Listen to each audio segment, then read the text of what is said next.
हक्काच्या घरासाठी 4 वर्षांची प्रतीक्षा. आवळ गावातील 166 लाभार्थ्यांचे अनुदान रखडले.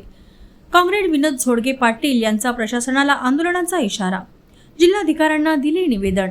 शासनाच्या घरकुल योजनेतून हक्काचे घर मिळेल या आशेने ब्रह्मपुरी तालुक्यातील आवळगाव येथील लाभार्थ्यांनी घरांची बांधकामे तर पूर्ण केलीच, मात्र गेल्या 4 वर्षांपासून अनुदान रखडल्याने 166 कुटुंबे आता आर्थिक संकटात सापडली आहेत.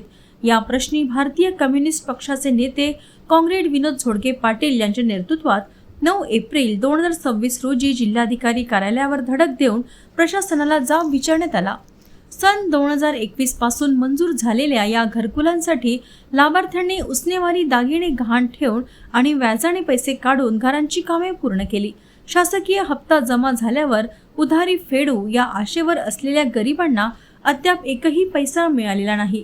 प्रशासकीय दिरंगाईमुळे अनेक लाभार्थी आज कर्जबाजारी झाले असून स्वतःच्याच घरात ते मानसिक तणावाखाली वावरत आहेत. यापूर्वी वारंवार तक्रारी करूनही प्रशासनाने दुर्लक्ष केल्याचा आरोप काँग्रेड झोडगे यांनी केला आहे. उपजिल्हाधिकारी माननीय दांडेकर व सीईओ माननीय पुलकित सिंग यांना निवेदन देऊन ही थकीत रक्कम त्वरित देण्याची मागणी करण्यात आली आहे. जर गरिबांची ही थट्टा थांबली नाही तर आगामी काळात तीव्र एल्गार पुकारला जाईल असा इशारा काँग्रेड झोडगे यांनी दिला आहे. यावेळी शशिकांत वारजूरकर, खेमराज उरकोडे यांच्यासह शेकडो लाभार्थी उपस्थित होते.